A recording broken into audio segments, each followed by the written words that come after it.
নিরপরাধ, আমরা এটা কিন্তু জানতেছি না। আমাদের কিন্তু এটা জানা দরকার না। ডলার ভাই, ডলার ভাই, আমি সবসময় ভয়ে থাকি। ওর রামিসা থেকে ছোট, আমার মেয়ের আজকে ওর 7 বছরে পড়ছে, কালকে ওর বার্থডে ছিল।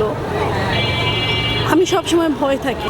রামিসা যে সেই সোহেল রানা এবং স্বপ্নার যে উচ্চ আদালতের রায় দিয়েছে, এই রায়ের কারণে আজ এই রামিসা যে এলাকা যে বাড়িতে থাকতো সেখানে উৎসুক জনতার ভিড়।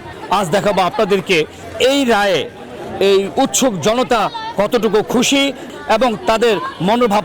মানে ওর তো রায় হয়েছে, কিন্তু এখনো তো দেওয়া হয়নি, মামলা তো ঘুরে যায়। আমি চাই না এই মামলা অন্যদিকে কোনো মোড় ঘুরুক, যত দ্রুত ওর চাই। এমনকি আমরা চাই 24 ঘন্টার মধ্যে ওর দেওয়া হোক। আমি সবসময় ভয়ে থাকি। ও রামিসা থেকে ছোট, আমার মেয়ের আজকে ওর 7 বছরে পড়ছে, কালকে ওর বার্থডে ছিল। আমি সবসময় ভয় থাকি।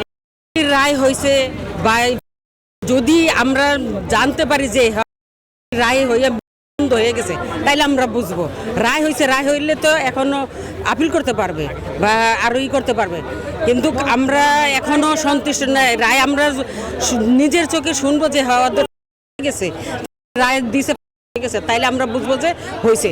এখনো আমরা পুরোপুরি না যে সন্তুষ্ট না, ওর না হওয়া পর্যন্ত ওদের আমরা সন্তুষ্ট না। মাত্র 19 দিনে, গত মাসের 19 তারিখে রামিসা হয়েছে, 20 তারিখে মামলা হয়েছে। 5 কর্মদিবসের ভিতরে রায়, এটা তো একদম যুগান্তকারী পদক্ষেপ। এটা নতুন সরকারের জন্য তো আরও বেশি সফলতার একটা চিত্র। তো আমি বলবো যে যেমন ধরেন আসিয়ার মামলাটা রায় হয়েছে নিম্ন আদালত, উচ্চ আদালতে এখনো কি করতেছে, আপিল বিভাগে ঝুলে আছে।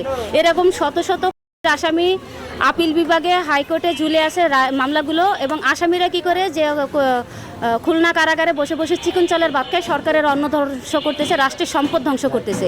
এদেরকে বছরের পর বছর কারাগারে না রেখে, যেহেতু নিম্ন আদালত রায় দিয়েছে, এটা 1 মাসের মধ্যে উচ্চ আদালত রায় দিয়ে কার্যকর করা হবে। রায় দিয়েছে, এতে সারা বাংলাদেশ অনেক খুশি এবং আমি অনেক খুশি।